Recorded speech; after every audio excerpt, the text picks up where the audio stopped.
व्यापार धंदा कमी झाल्यामुळे आर्थिक परिस्थिती खराब झाली आहे। तीक्ष्ण बुद्धी, एकाग्रता आणि संवाद कौशल्य वाढविण्यासाठी या भाग 4 मध्ये आपण उपाय पाहणार आहोत। प्रत्येक कामात अडचणी येत आहेत, अघटित घटना घडत आहेत। कर्जमुक्ती आणि मंगळ दोषसाठी भाग 3 मध्ये आपण उपाय पाहिले आहेत। चला आता भाग 4 पाहूया। नेहमीप्रमाणे आंघोळ करून घरातील देवपूजा करून घ्यायची आहे।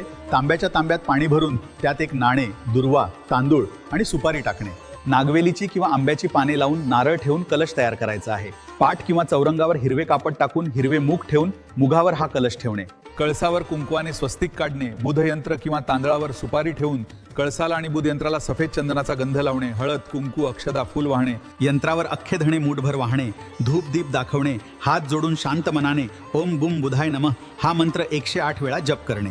हिरवे मूग शिजवून त्यावर गूळ ठेवून यंत्राला नैवेद्य म्हणून दाखवणे। विष्णू सहस्त्रनामचे पठण करणे। सफेद चंदनाचा टिळा स्वतःच्या कपाळावर लावणे। शिजवलेले हिरवे मूग आणि गूळ स्वतःच्या हाताने गाईला भरवणे।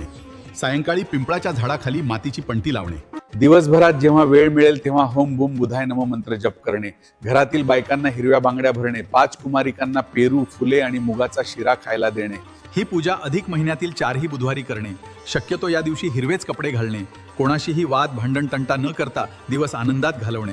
ही पूजा केल्याने तुम्हाला व्यापारात यश, आर्थिक समृद्धी, तीक्ष्ण बुद्धी, एकाग्रता आणि उत्तम संवाद कौशल्यात वाढ होईल।